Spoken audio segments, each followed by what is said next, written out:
Happy New Year, Pod. We are back for an all new season of Representation in Cinema. If this is your first time listening or watching, welcome. We talk about the films that center Black, Brown, and Indigenous voices, as well as the film industry itself. This podcast is produced by Chris Lindstrom, the co founder of Lunchador Podcast Network, and I'm Jessica McGriff, your host and the founder, director, and co producer of Our Voices Project, a production company that shares the stories and lived experiences of Black, Brown, Indigenous peoples through visual storytelling and truth telling.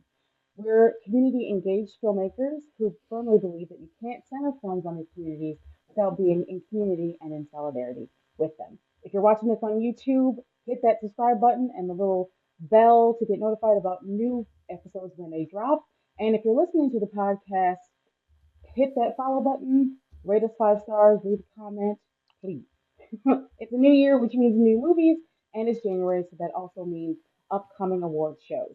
Oscar nominations are coming up next week, and we're going to be diving into that in our next episode. So, again, make sure you are following us to get updated on that, because depending on how this goes, I'm going to have a lot to say. If Sinners is not up for Best Picture, we write it down.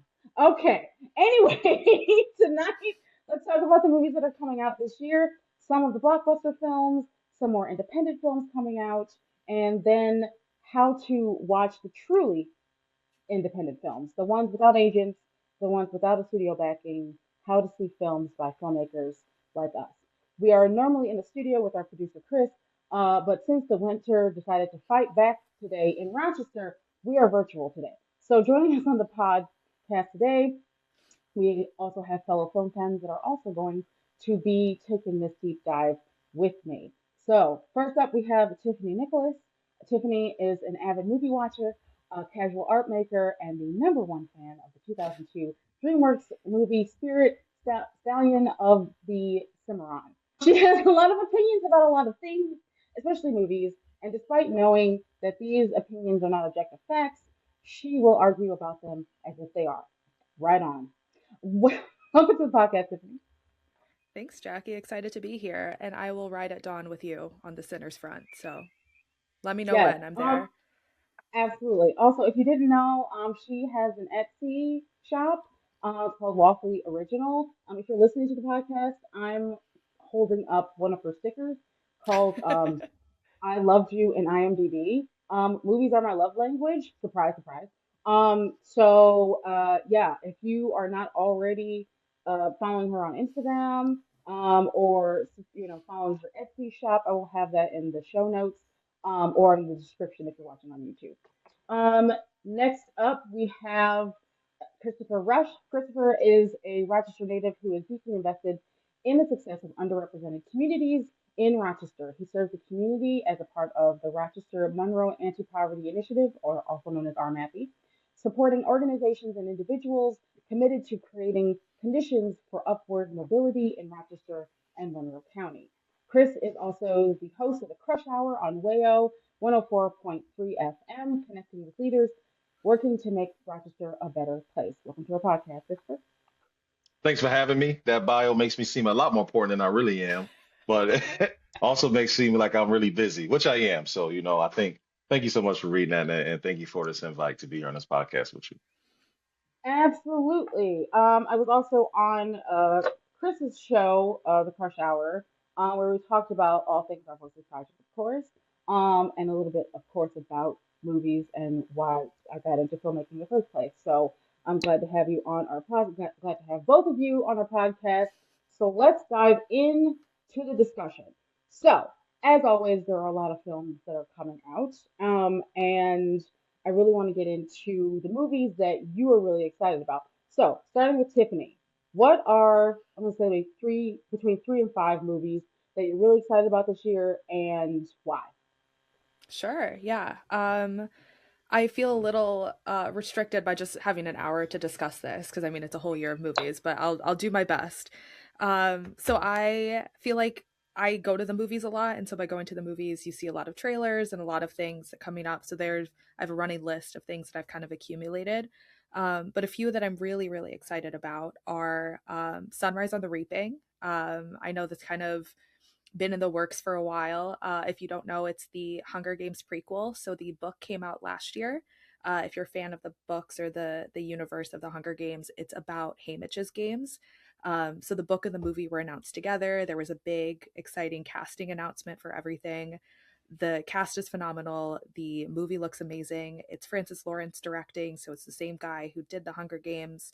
Um, and I'm just so excited. I love the book. I think I cried the hardest I've cried at a book in a long time. So I'm super excited for that. It doesn't come out until November, but we'll be on the lookout for that. I really am excited for I Love Boosters. Not a ton of information about that one yet, but just looking at the cast, I mean, how could you not love it? It's Kiki Palmer, Lakeith Stanfield, Naomi Aki, Will Poulter, Demi Moore. Like, what more could you ask for? And it's a heist movie, which I am a big fan of. I'm And so then the glad. I'm so glad you brought that up. I'm so sorry. Like I'm so glad No, you you're brought that good, movie up please. because I was like I just found it and I'm going. Uh-huh. So I'm like this cast and also Boots Riley, who Yes, is also if yeah. you're not familiar with his work, also did Sorry to Bother You, and I believe he has there's a series on Amazon Prime that's available on Amazon Prime that he did that is supposed to be an incredible show. So yeah, sorry. I just had to interject with that because No, I love I was it. excited that she named that film. I'm like, yes, because I was so excited for that. Anyway, Yeah, sorry. I Continue. watched Kiki Palmer in one of them days. I'm like, I'll watch anything she's in for the next however long. She's amazing. Oh. And then I'm really excited for the drama, which is Zendaya and Robert Pattinson in a new A24 movie. And they play a couple in like crazy drama with their relationship. So just from like the trailers and the behind the scenes shots, I'm really excited about those. And then a few honorable mentions that I have listed. I'm a Marvel girly at heart, so Spider-Man, brand new day, not the home, and Avengers Doomsday, obviously. So super pumped for those.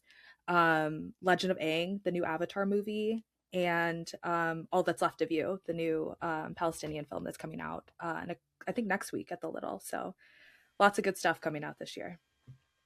Yeah. So at the time, so it comes out January 23rd at the Yes. Little Theater. So definitely check that out. It originally premiered at our the Palestinian Film Festival last year in November, and I'm looking forward to having it back again. So shout out to Witness Palestine Film Festival, who was also on the podcast last year. So yeah, looking forward to that. Cool. That's all for me for And now. yeah, so Chris, how about you? What are the movies you're looking forward to this year? It definitely was difficult to narrow them down to three to five. But I kind of stuck with what I know and things that I've always been drawn to in the first place. That Toy Story movie, I think, is going to be. I'm really looking forward to that. I think if they make Toy Story movies up until Andy's funeral, I'll probably still be tuning in and locked in and trying to watch those movies. I really would. They just meant so much to me as a child watching it. I also had on there specifically because one of my all-time favorite movies is I think it was is a 99 or 98 version of The Mummy with Brandon Fraser. So there is another Mummy coming out this coming year that I don't know, it just is real eerie and scary, right? So like I like the original first Mummy because of I just think at the time the graphics were good, but this one, is kind of like dark. And I guess when you think about mummies, it should be, right? I mean, and then I don't know if you guys saw the trailer, but it seems like I'm interested. I don't want to give too much away if you guys are interested in seeing that. And then something I think is going to be cool. I don't know because of where we are in this country related to like um, just social relationships and social interactions and law enforcement. And, it's a lot going on. But that Night Patrol movie I thought was going to be something that I'll be interested in seeing. But it's the one with the street gangs and the LAPD. And they find out that there's this task force at night that, to keep the gangs intact and they're vampires.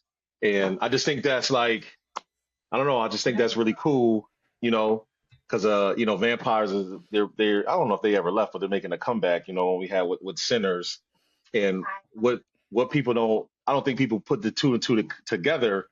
But Sinners was really close to like From Dusk Till Dawn, and that's one of my favorite movies as well. And then thinking about this movie where at night the world's changed because vampires come out to play.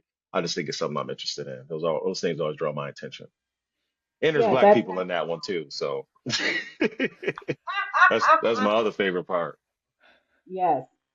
That one is called so that's Night Patrol. Night Patrol. What did That I say? I get it wrong?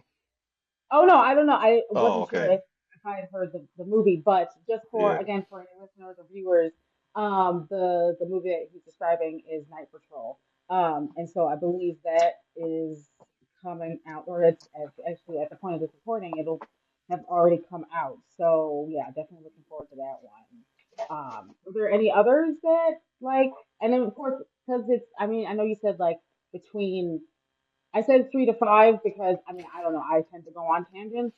So I was just like, oh, 3 to 5 might be okay. But if there are other movies that you're like, no, we need to talk about this, like, yeah, feel free to let me know because then I can definitely look into it. Definitely, they will kill you. I just Mhm.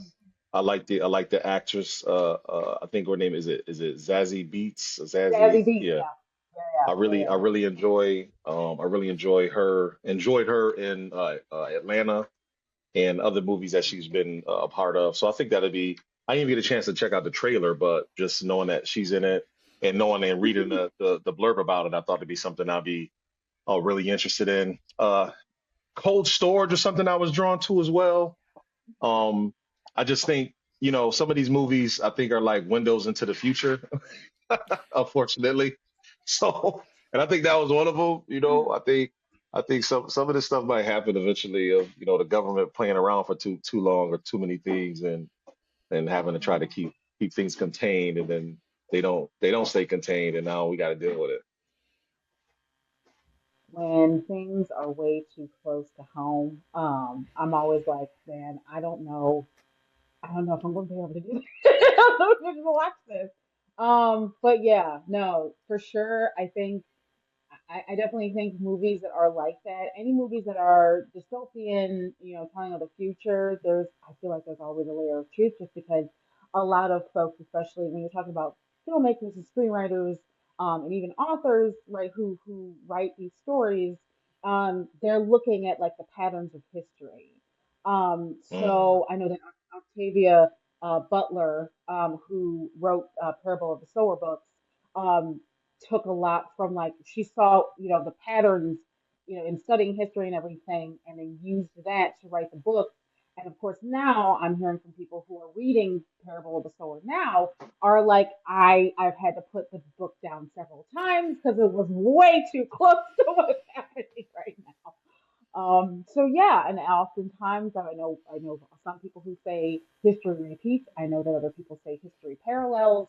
So it makes sense. That people, it's often in these stories you find truths.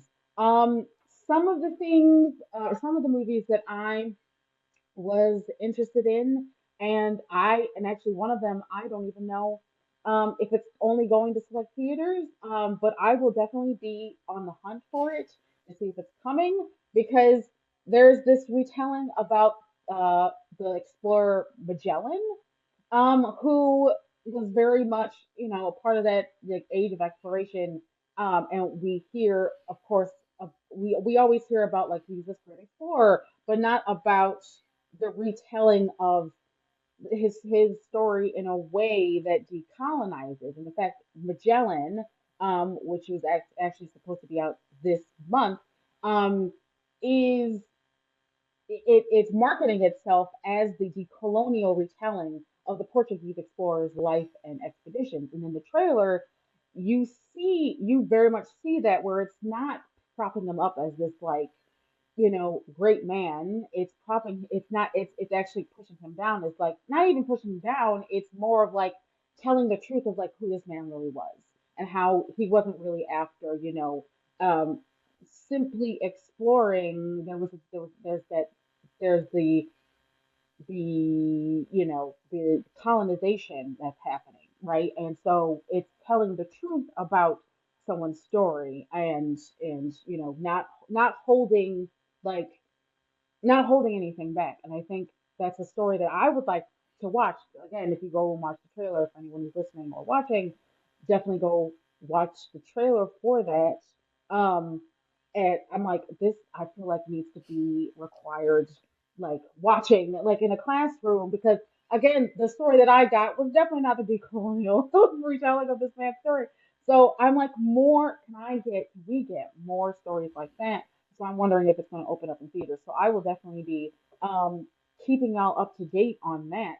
But that's something I was interested in. Also, 28 years later, The Bone Temple by Nia DaCosta. Nia DaCosta also released, or well, directed and released Hedda with Tessa Thompson, who I've seen that play, and so her movie adaptation was just brilliant.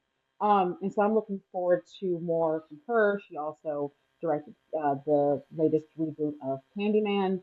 So I've just been like interested in watching more of her films, and of course I love 28 Days Later. And I love a lot of things, not all things, but a lot of things with zombies. So that's just me. If it has zombies, I'm like, okay, what's the plot? Please let me know. I'm actually was like debating whether or not to watch Shaun of the Dead again. Because I love zombies. I love those movies. I just watched that for the Um, first time like last week. what did you think? Oh, so I watched the Cornetto trilogy. I watched the full three in a day. So fun. Yes. Oh my goodness. Okay.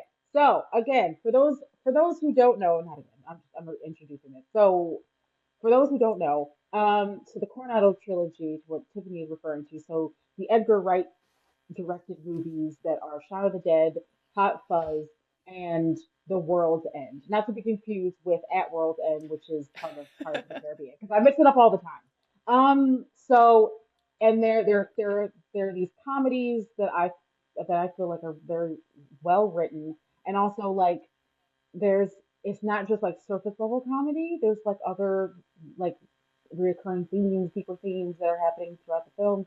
Um, but they're all hilarious, and so I would highly recommend those too. But yeah, oh my God, that I'm so happy for you having watched those. And of course you had mentioned All That's Left of You. I'm looking forward to that coming to the little theater. Um, They Will Kill You. I did see the trailer actually for that one, Christopher, and that looks amazing. For any Bridgerton fans, um, You, Me, and Tuscany, starring Haley Bailey, and I always get his name wrong. Ray Jean Page. So, um, so the love interest in the first season. If you're a Bridgerton fan, if you haven't seen the trailer for that film, it's a romantic comedy. It looks like a lot of fun. So I'll just say the brief synopsis here. Holly Bailey stars as Anna, a young woman who has abandoned her dreams of becoming a chef and is now drifting through her 20s with a series of bad choices. Um, and it is, let's see, it's directed by, I don't think I'm familiar with this director, Kat Coro, who also directed Marry Me. I think it was starring Jennifer Lopez. But from the trailer and then also too from like just the press tour, I love their energy. And whenever I like an actor or I like actors, I have a propensity to want to watch that over like, other things where I'm not as familiar. I'm not a big romantic comedy girly. I prefer drama or prefer I prefer drama and period pieces. Um, but I'm like it's two actors that I absolutely love, so I'm like, okay, I'm gonna watch this now. And then as far as so I guess I'm going back and forth of whether or not like I want to see the movie Michael, so the one about Michael Jackson that was coming out, that was pushed to this year. Um, and it is directed by Antoine Fuqua, who also did Training Day, the Equalizer films, the reboot of Magnificent Seven, and then Southpaw, starring Jake Gyllenhaal.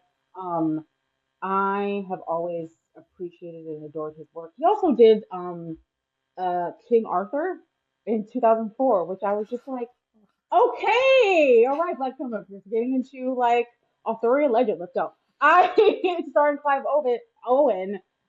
Yeah, I do like that director. And yeah, I've just been going back and forth though, because I'm just like I I feel like I know quite a bit because there was a film that came out. I forget when it came out. I know it's now considered like an older film. But it yeah, now by today's standards. And I I liked that one. I felt like we saw a lot of his story already. So I don't know. I'm interested to see, going back and forth. I'm interested to see, where they take this one specifically about Michael Jackson's life. I don't know. How do either of you feel about that film? Anything? Any thoughts? Is his nephew playing Michael? Like, Yes. Yes. I feel like I Yeah. saw that and I want to make sure there Yeah. wasn't a Yeah. Yeah. fake No, thing you're in there. good. Okay. Yes. I His think real life nephew, Jafar Jackson. Yeah. Yes. Yeah. I think between that and a director like Training Day is probably in my top three. I don't know. I got like 20 movies in my top three, but Training Day is definitely up there. And so I love his work. But man, I just some of these things I wish it's still I don't know. I would hate to see it as like a money grab, you know. Some of our idols and people who had tremendous impact on how we see the world and music and culture. Sometimes we gotta give them a break, man. I think I don't know. I just a lot of stuff, and it's like I mean, it's a tragic ending as well too. And there's so much in his life, like what's like you talk. Maybe you were talking about Jackson 5 that talked about like his early upbringing. I think that was what the movie was called. And then there's been like mini series and movies and some that were really really poor and some that were better. But it's like at some point, we you know just gotta let some people rest in peace. Yeah. Yeah. I heard the same criticisms about the recent Whitney Houston film. And and I do get that because there's so much out there about them. It's like, number one, what else is there that we're pulling? Two, there are so many other figures that I feel like I would love to dig more into their histories and their stories. Someone please redo that Nina Simone film, okay? Redo the Nina Simone film. I throw it out, throw it all the way out. But yeah, so I definitely hear that, which is why I've kind of been hesitant, like on seeing this one. I may watch that if it comes to like streaming services. But of course, if you're listening, if you're watching, definitely comment and let me know. Let us know, your thoughts about the films that we listed so far. And I cannot move on without mentioning that we're getting a sequel to The Devil Wears Prada. I am so, so excited about that one. I saw the trailer and I'm like, because that's so The Devil Wears Prada is one of my comfort films, and normally I'm not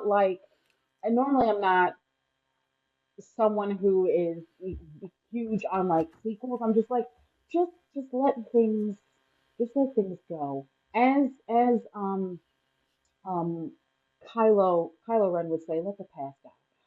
At the same time, I don't know, I saw the trailer, and I saw that the original people are back. So I'm like, okay, I have a little bit more. I have way more like faith in the film, or faith in the rather than like the filmmakers and the cast, than I would if it were just like again some sequel that they decided to like bring in like new people and not really having anyone from the original cast. So I'm definitely looking forward to that one. And then as far as I believe there was a couple others that you had mentioned, um, you know, Doomsday. I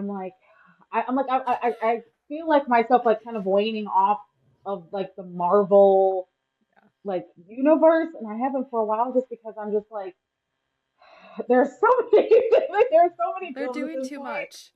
They're doing too Ah, much. I'm really stressed about it. But I think like I say that and I keep complaining about it and then they've been doing all the teasers of like this person's coming yeah, back and this person's coming back yeah, and every time I'm like this movie's going to be 6 hours long.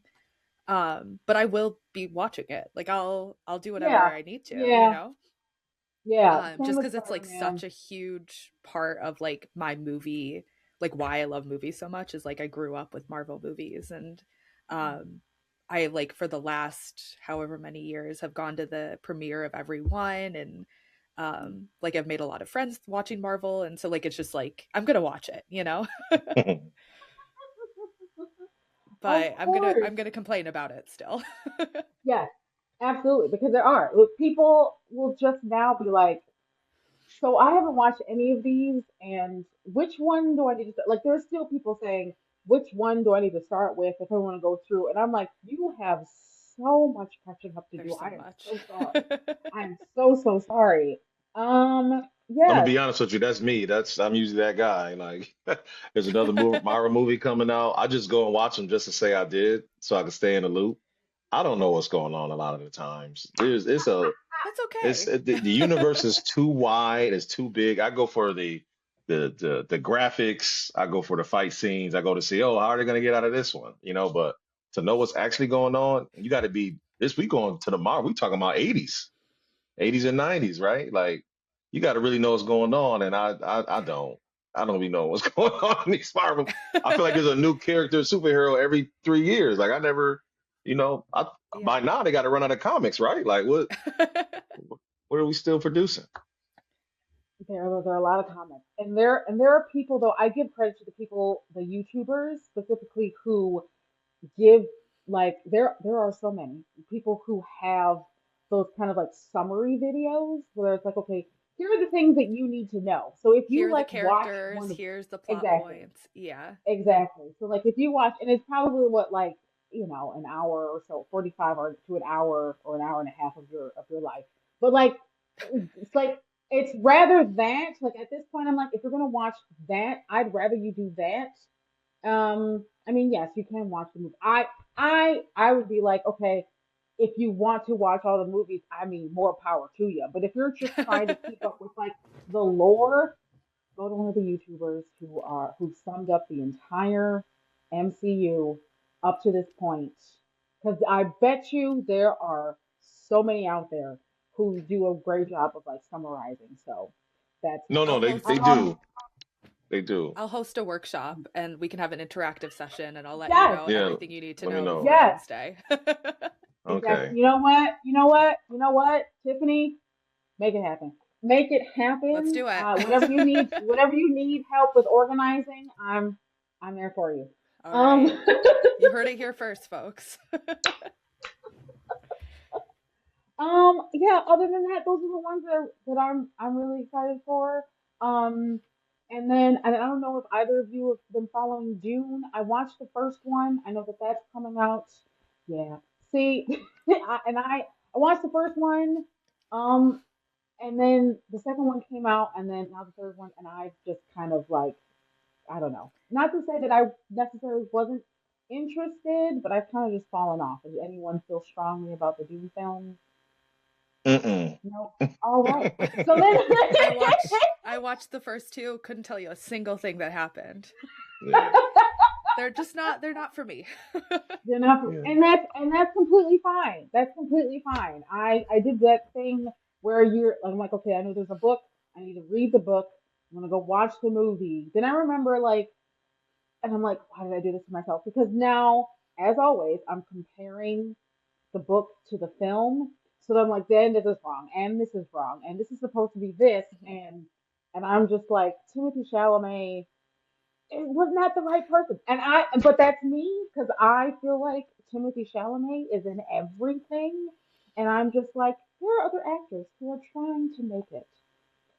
Maybe give them a shot. I don't know. But again, this is not about Timothy Chalamet, nor will it ever be on this podcast because it's all about representation in cinema. Okay, so we're moving on to and I wanted to get your thoughts. I think I talked a little bit about this earlier in our episode tonight, but I we we typically see a lot of remakes and sequels and prequels. And I just wanted to get both of your thoughts about like your general feelings about those. Do you feel like, those are necessary for like a new generation? Does it depend on the film for you or the franchise or the storyline? What are your thoughts? And I'll start with Christopher. You can have you go first for that. It all depends. I feel like when there's those extensions and those, the story that keeps growing. I often feel a lot of times when there's series that are like or movies that are started as books and there's like way more stories to tell, that makes a lot of sense to me, right? Sometimes in Hollywood, it seems like it's money grabbing, right? like Scream 7, like that's wild. You know what I'm saying? Like they got the captive audience, but that's we doing a lot right there. You know, Toy Story 5, like I said, I'm gonna follow them up to Toy Story 89. You know, I'm not there's I have no doubt in my mind about that. Andy's funeral. Um, Andy's funeral. Yeah. and yeah, if they have Andy's funeral, I'm gonna be there. So I think, I want to yuck anybody's yum. You know, if they got creative ideas, I think people feel like with technology now, with the current talent pool now, they probably feel like they can make and tell stories a little different, a little better. I'm all in for that. But like I said, I think it depends. There's certain classes, certain things you don't want to touch.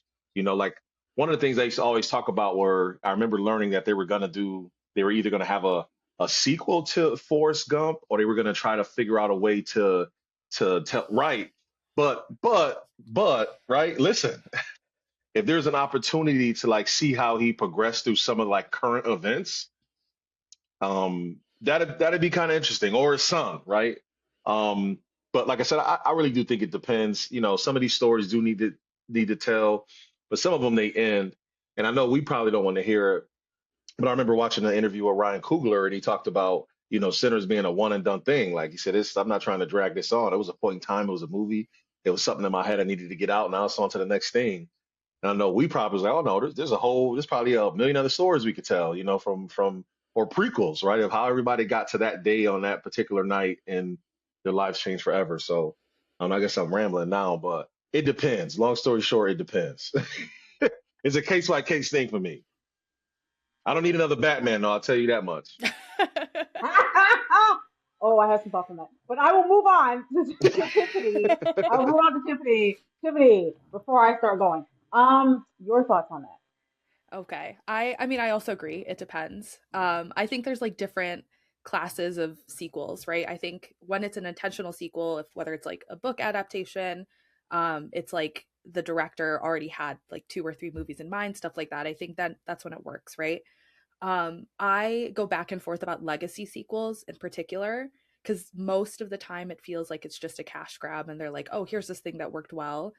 But some of my favorite movies, and I say some of Top Gun Maverick, inexplicably works so well. Hated the first one, loved Top Gun Maverick.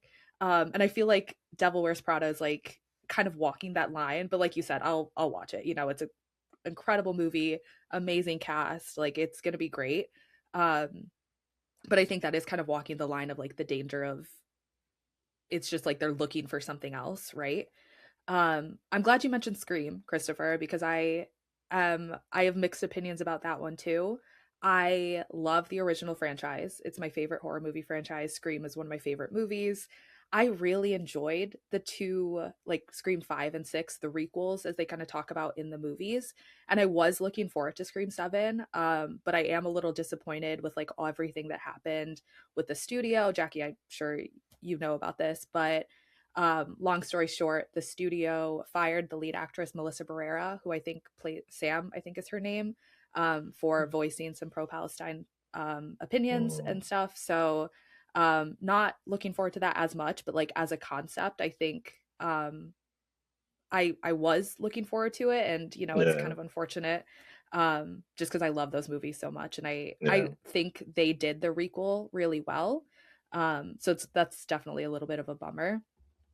And then going into kind of like the remake world, um, live action Moana, I want nothing to do with it.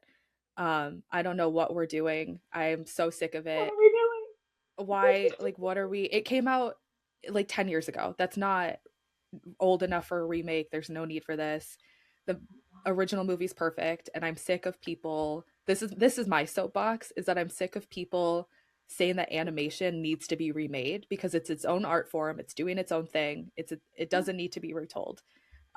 So this is my message to the people. If you're a big production studio, leave animation alone, please. mm, Please, please, because it's again, yes, like we don't need we don't need anymore. There are so many people, there's so many Yeah. screenwriters, right, wanting to get their stories like on screen, stories that will resonate with folks, stories that will move folks, stories about uh things in moments in our history, right, that need to be talked about.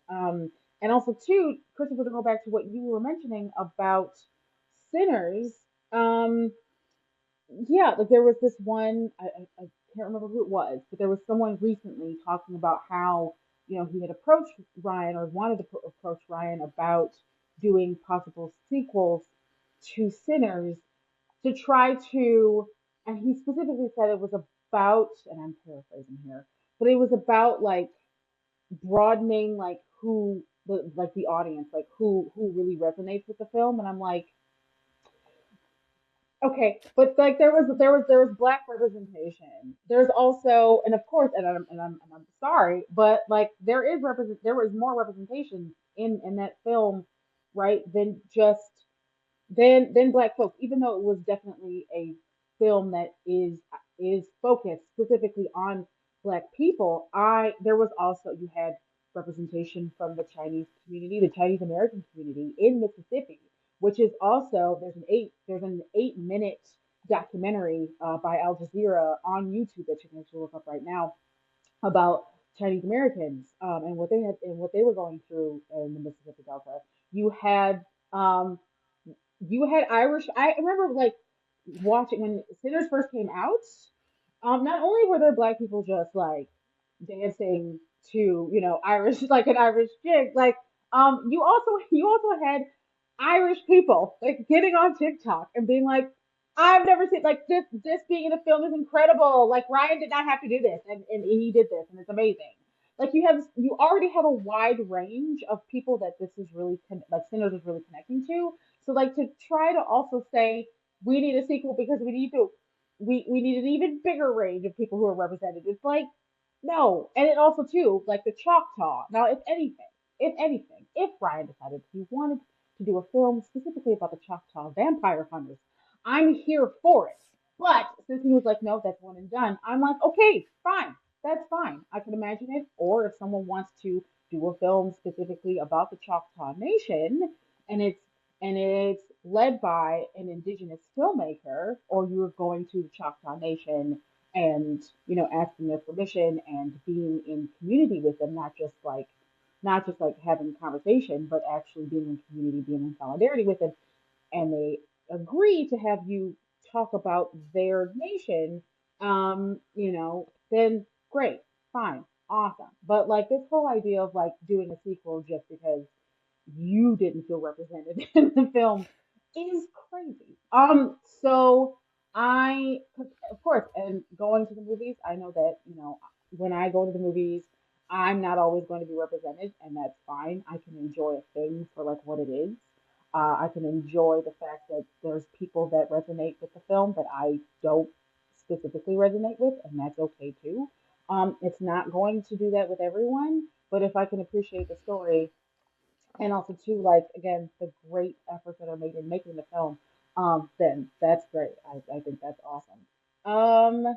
So speaking again, because of course we're talking about who resonates with film, and the people behind the scenes, of course, making the film. You had mentioned Ryan Coogler earlier before I mentioned Mia DaCosta and people like Bruce Riley as well.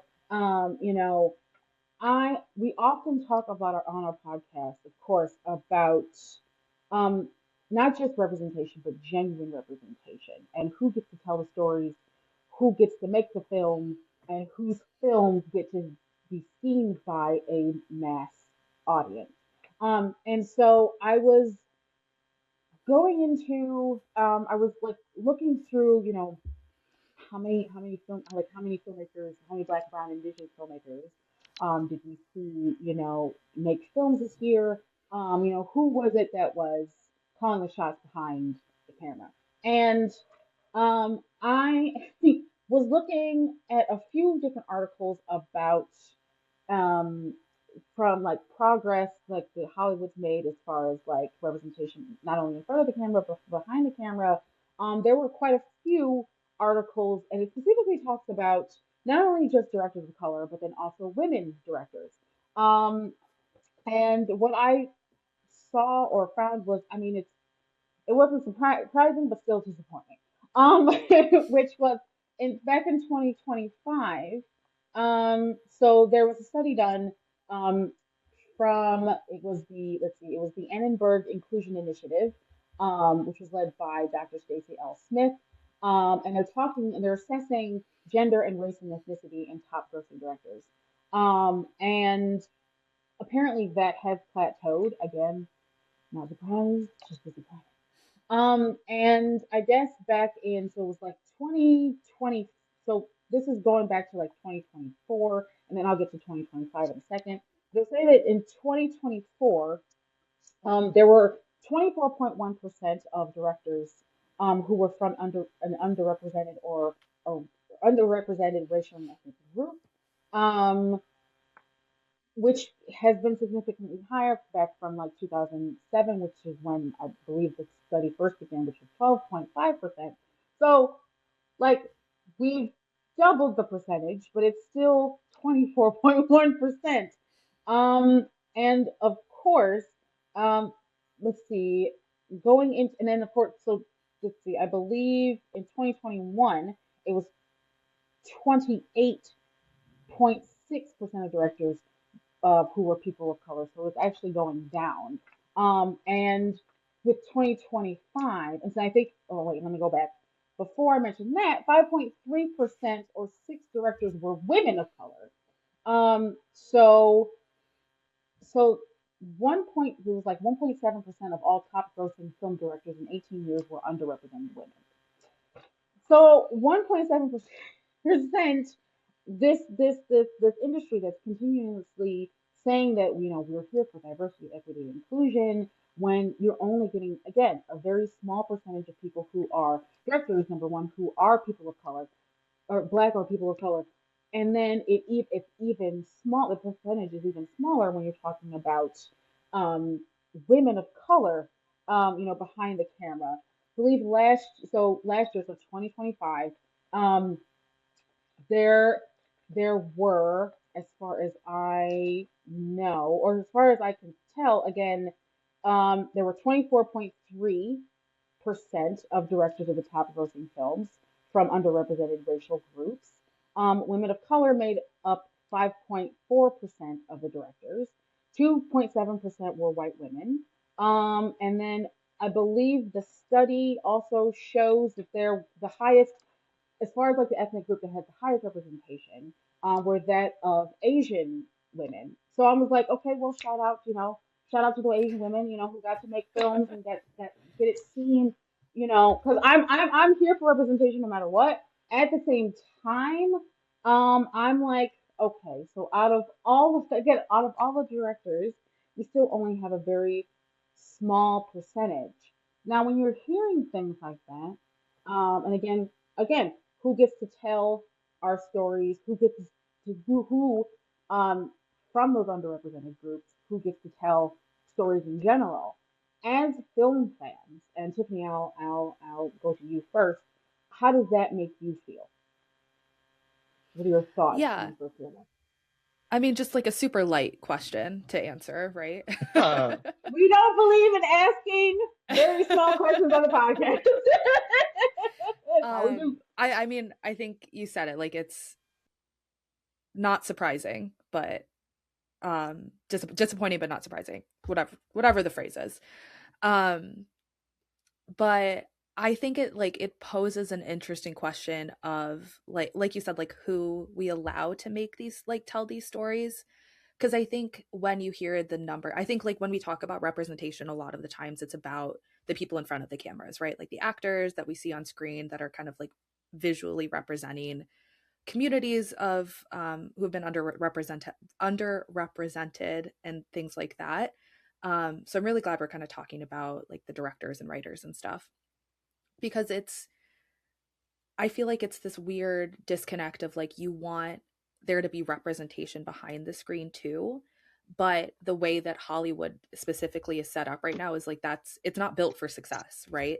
Like you have your Ryan Cooglers and like one in a million, like the stars align and like you have this brilliant person and they just happen to like be in the right place at the right time. Like obviously he's very talented, but like a lot of it is luck, right? Um and obviously it's not just Ryan Coogler, but we were talking about him earlier. So I think it kind of lends itself to the question of like, do we allow other people to tell these stories?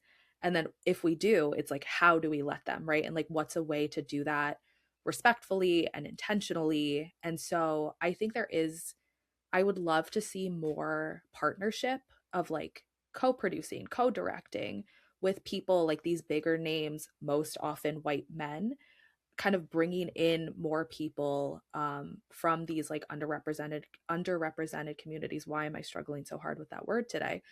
Um, Using their platform and their experience and their everything that they have that the industry has given them because they're a white man, and using that and kind of allowing other stories to be told. So as much as I would love to see, as a South Asian woman, I would love to see like a fully South Asian director team and writers and everything with a cast and all of that. But like realistically, it's not going to happen, right? Like we can all say that at least like within the next 10, 20 years, right? So I think it's about making mindful, gradual, intentional steps into getting to that point. And I think opening up like who's allowed to tell those stories, but like making sure that it's being done in not an exploitative way, if that makes sense. That makes perfect sense. Christopher, your thoughts? Man, I could talk about this for a very long time because I think it just, especially the work we do with, our mapping with anti-poverty and centering people who you're typically disinvested in. Of course, I want to see representation. And, for the longest, whenever someone would recommend me watch something on Netflix or Hulu, the first thing I would ask them is how many Black people are in it. But what has come about, right? And it's the same thing where we talk about, there's always these push to support like Black-owned businesses or minority-owned businesses. We're too far deep to where we are, right? So to your point about Ryan Coogler and being an outlier and making all this money, he still got paid from someone, right? And we were always told the person who signed the checks gets the most money, right? So and I was going to try not to do it, but I gotta do it. So there's so there's it's not enough to be in front of the camera. It's not even enough to be around the camera. I mean, like making the decisions. We gotta be, people of color, people are usually underrepresented, women, like they gotta be the starters of stuff, right? They gotta be the one signing the checks. They gotta be the one. And I know there's all these structural barriers and things around it where it makes it difficult to do. And essentially it just takes a lot of money, right? I mean, it's point blank period. So that's why there's certain people I admire, maybe not because with the content they produce, but just their ability to do it on their own. Individuals like Tyler Perry. I knew it was So, coming. I knew it was so, coming. I could feel so, it, and I'm like, okay, I had to brilliant. set it up though. I had to set it up. But so no, of course that's sad. Of course we don't like to see these numbers. Of course we want more women, and I just feel like women are far more creative and probably better to work with and different. We of course we want other cultures represented. And I hate it. That's why, I still haven't seen 12 Years a Slave. There's so many movies I haven't seen because I just can't continue to see other cultures tell our stories and then benefit from it, right? I just can't even I can't agree with it, right? So these are stories of people really lived. So we're taking the stories that people actually experienced and then we're monetizing it. And then the people who were involved and the people that it actually happened to don't get the benefits of what happened. So any of these movies, any of these the documentaries, the movies, what's going on across the world, it's someone who okays that and sign the check so people can make it happen and they get the most money out of the whole thing, right? And that's always going to be a problem to me. And so I'm gonna expand on your point in a second, but to go back to something else that you said um, about uh, women being more creative. Ryan Coogler said that women filmmakers are actually better filmmakers, I'm and telling I you, they just I just want to set the. I'm like, yo. As soon as I said that, I was like, and is, yeah, there's but also like, there's a clip of it's like an actors round table, and Jennifer Lawrence gets a question about like the difference between working with a woman as a director versus the men that she's worked with, and it's like I think she said something about like the schedule made sense. It just was like everything is just easier to get done. So not to generalize, but that is what we're seeing too. Yeah, so I just, of course, and that's what, when people who really understand diversity and really understand the beauty that comes with getting different people involved in the process from their lived experience, they really invest in it, and they really do. But then there's people who don't, and unfortunately, people who don't are the ones that sit at the top of these production companies and the top of these distribution companies. So I think not everyone, I know it's difficult, right? And money is a big piece of it. And then even money is not enough because you get to a certain point. Actually, I think it was a podcast I heard that Will Smith was on, and they kind of questioned him about, we have all these black entertainers in Hollywood. Why are we still not represented? Like some of the highest, Will Smith is worth, you think about Will Smith, Denzel, now Michael B. Jordan's on the way, Samuel L. Jackson, right? And he says, believe it or not, we're still having the same troubles that people who are trying to get in the industry have, right? There's just certain relation after a certain point, it's not money, it's relationships you got to get to the next level. And they still gatekeep that. There's still racism in there. There's still misogyny there. There's still so it's we just too deep. Like I said, it'd be easy to say we just start our own and do it, but the world is too deep in the wrong direction. Well, okay. So with that, I always, while I understand all of that, I always, I always have hope. As someone who's an independent filmmaker, and yourself, like Christopher, being, a filmmaker as well, um, I am always hoping that, and understanding just the way in which the industry works, at least to that extent, um, wanting for there to be this movement of Black, Brown, and Indigenous filmmakers, and anyone else who is, marginalized, to be able to, who are often shut out, right, by Hollywood, to be able to support the stories that are talking about very important things that do reflect, our world and the people in it. Um, what do you think it would take for folks to look to independent filmmaking to sort of seek out, or at least to support independent filmmakers who may not have the studio backings, may not have the agents, or the aggregators to pitch their film right to a distribution, a distributor, to be able to show in theaters and everything. What do you think that would take, Tiffany? I'll jump back to you. Sure. Um, I know no one wants to hear it, but it does just take more work from the audience, right? Unfortunately. And if you're someone who is wanting to make that commitment to support smaller production studios or independent movies or whatever that may be, that does require more work. And luckily, we have people like Jackie, and there's so many people in the community, the Little Theater, that are showing and trying to highlight those voices. But you do have to search it out more, right? Because they don't have the huge marketing budgets. They aren't out in the streets doing crazy things with table tennis, like whatever's happening there. Um, so it does require more work from us, but I think it's work that's worth doing, because you're supporting people who care about the things that they're making, because they wouldn't be doing it if they didn't care. Um, yeah, so it's not the answer that I think a lot of people want to hear, but that's kind of what it is. It is what it is. Absolutely. 100% agree, Tiffany. Christopher, what about you? No, exact same way. I think it's very challenging to tell people that the world has never been fair, and I think one of the things that of course they got to work harder, but one of the things that we have to do better at as people who want to see them excel is promote their stuff, right? I have learned that, and I'm talking about, like I said, in my experience at our Mappy, when we're trying to share, like we have a screening of a documentary on the 27th. We I think we're at 209 people have registered to see the screening of this documentary, and I know it's going to be, the demographic is going to be 75%, old white men and women, right? And they're going to come and support. But that's important because it shows, when if there's topics that people are interested in and they want to learn, especially in our space, right? These people, they do show up and they do come. And I think that's the bigger part is, like I said, that exposure, but knowing how more difficult it is, and it's not in our face, and they might not have an IMDb page, and they might can't afford to go to these festivals. Like it's kind of like your friend that does music, right? I got people, I got friends who do music. I don't like none of their music, but I'll repost it and I'll share it anyway, right? But that's just how it goes, right?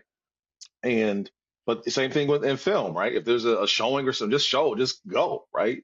Like just be there, like just understand, or if there's particular filmmakers in your hometown that you could just go and support whatever they're doing, like that's one, right? And then one of the things social media has done is really eliminated the middleman, right? Is direct to consumer, right? YouTube has made it, you can upload it to YouTube and directly you can make a website for your film and just try to get as many people on the website, and you can bypass YouTube, right? So to Tiffany's point, it just take more work, and then the people who support the film industry on the outside, if there's filmmakers and directors and actors and actresses that you support, like everybody got to do more.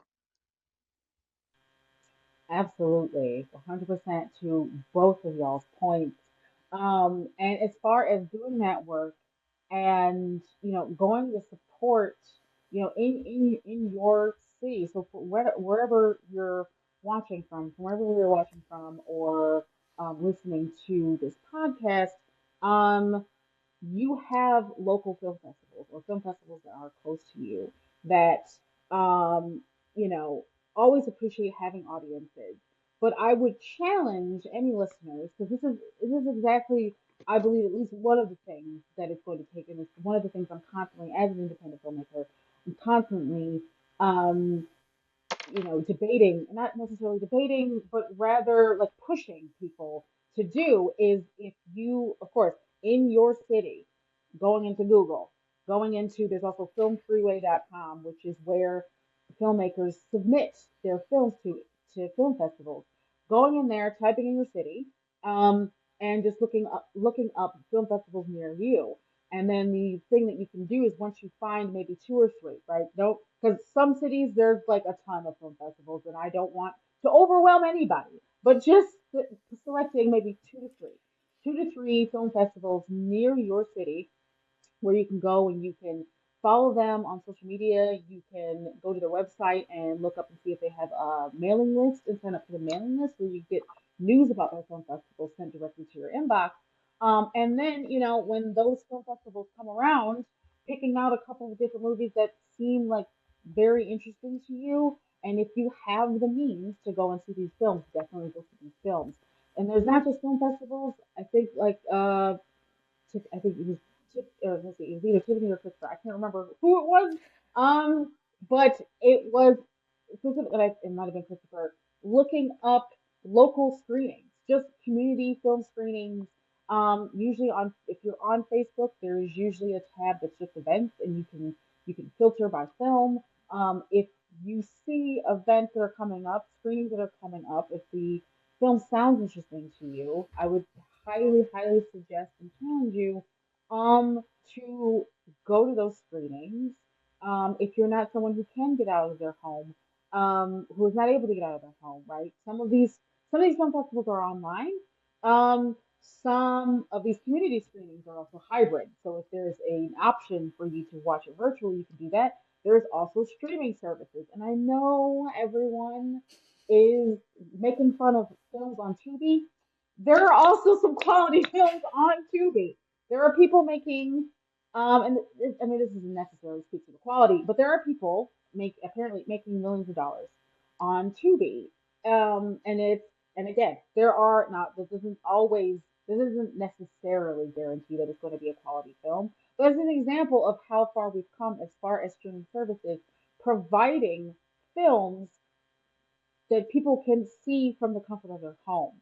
So those would be the things that I would say. Now, if you are here in Rochester, I would highly, and please correct me if I do not mention, please, if you are listening or if you're watching on YouTube, comment with the film festival that I did not mention, because I'm sure, as Rochester is a big festival city, that I didn't mention. Please comment and let me know below. But there's the Anomaly Film Festival, which is science fiction, fantasy, horror. Those are the genres that they specify or they focus on, and they do a great job of it. There's the One Take Film Festival, which is focused on documentaries. There's the Whitney Palatine Film Festival that I just mentioned. They're getting bigger and better every year. There were three films actually that were screened there that are in consideration for the Oscars right now. Let's go. There's also the Image Out Film Festival, which is dedicated to queer films. There is the Latin Film Fest that we've also had on the podcast. We've had Jason Barber, shout out to you, to talk about the films that he and Jared over at the George Eastman Museum curated together. There's the Rochester International Film Festival, and for our filmmakers coming up, there's the Rochester Teen Film Festival that's hosted by Jennifer Desai and Little Theater every year, that I actually happen to be a judge on for at least a few years.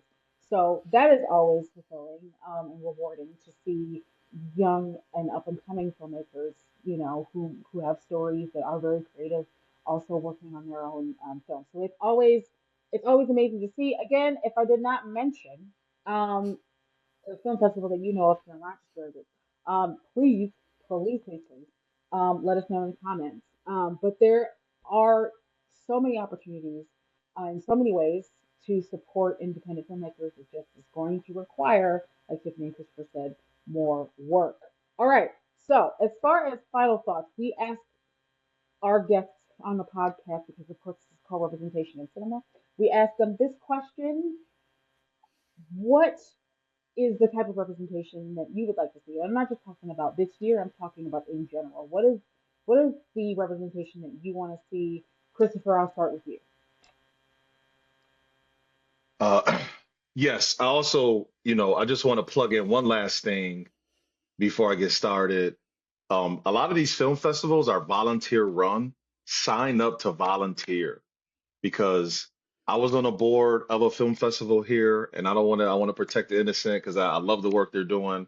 But I was the youngest one there by like 30 years, and I was the only person of color, right? So of course, the way I saw the films was greatly different than the way they saw the films. So films that I might have gave a certain score, they gave a different score, and that changed which ones got picked that got sent to the final, right? So a lot of these film festivals, please make sure if there's an opportunity to volunteer, get on a board, be on a subcommittee, be on a screening committee, and you want to see representation, volunteer and get on those boards. They need the help. They need the help. And then, you know, um, as far as representation, man, I just real life, man. I think we missing real life. We in this fantasy world. I think I can't watch another cop as cop buddy thing. I can't watch another medical show. Not everybody's a doctor and living that life. I just can't. You know what I'm saying? Real life, some stuff that that real people going through. Like document that, and then show there's a way that they can get out of some of those certain situations. But I just feel like we kind of got lazy with the cop shows and the doctor shows and the drug dealing shows. That's what I'll say, right? Can we be more represent? I mean, only a small percentage of the population work for law enforcement. A very small percentage of the population sell drugs. A small percentage work in medical field. Like, can we just focus on real life, man? Can we get a show following a school bus driver around and everything that goes to being a school bus driver? I think that'd be phenomenal. You get what I'm saying? Like, we gotta. I want real life stuff. That's in representation of what's really happening in this country. Mm-hmm. Absolutely. Tiffany, how about you? Yeah. Can I ask a question before I answer? Sure. Is this the first podcast of the year? It is. Okay, then I would also like to plug shout out to Jackie for winning Best Director at the Best of Rochester Awards. I feel like we haven't acknowledged that enough.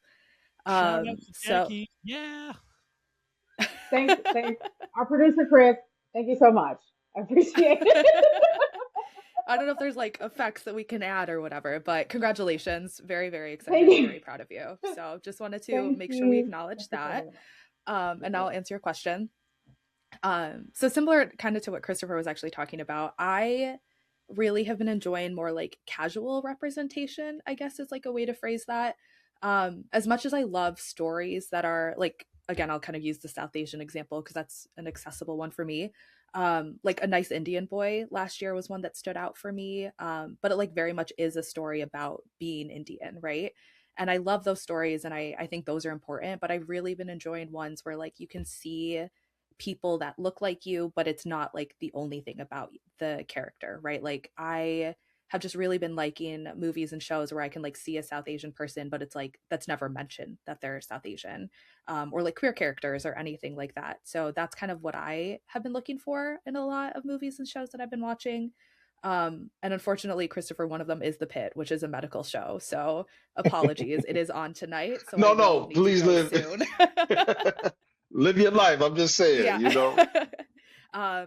No, but yeah, so kind of representation where it's not like the only thing about that character. For sure. And also, from what I hear about the pit, it's the most accurate out of all the medical shows according to people in that field. So that's another thing. And Mm. then also to your point, or to both of your points actually, um, again, it's about like a genuine representation. Don't just put us in the camera, in front of the camera, because I'm like, okay, we checked the box. We now have, one black person, one Asian person, one Latin person, like it, and I'm like one queer person, one disabled. Like it's like, okay, like don't make that thing the entire thing about their character. Like make them like complex human beings, like human beings are.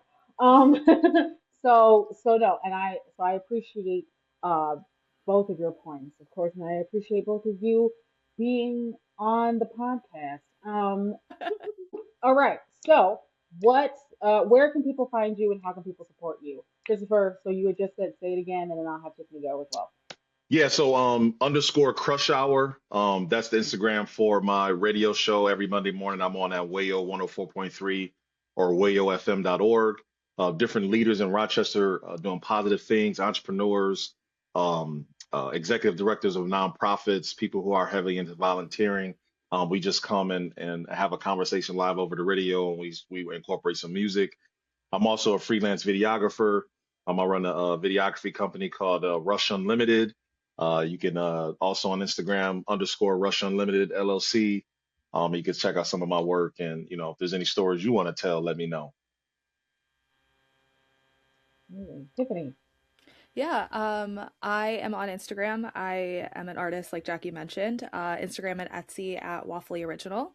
So if you want to follow along for any of my art creations, a lot of them are movie based, if that's your thing, for example. I love that. I Yeah, love that. Big sorry. fan of So a for niche anyone, reference. Yeah.